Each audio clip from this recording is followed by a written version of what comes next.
Frame WH question. So I had to focus on what to eat.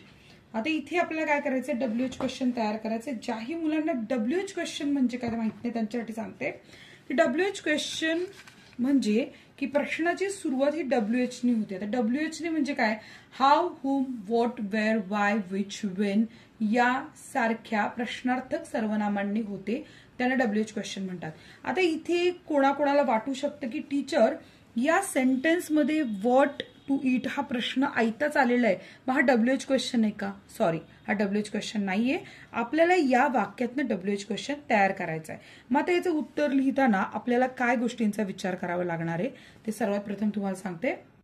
आता या वाक्याचा अर्थ असा होतो की मला काय खायचं यावर लक्ष केंद्रित करावं लागेल. आणि या वाक्यामध्ये या सेंटेन्सचा जो ऑब्जेक्ट आहे तो आहे व्हॉट टू ईट. आपण काय करतो, प्रश्न तयार करताना पहिलं ऑब्जेक्टचा विचार आधी घेतो, हो की नाही. याचं उत्तर लिहितोय आपण आणि इथे आपल्याला सुरुवात व्हॉटने करायची आहे. तर आपण इथे व्हॉटने सुरुवात करणार आहोत, व्हॉट.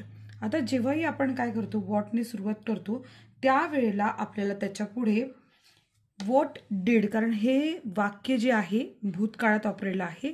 त्यानंतर करता what did you have to focus on, असं उत्तर आपलं येणार आहे. किती लोकांचे उत्तर बरोबर आले मला कमेंट करून नक्की सांगा.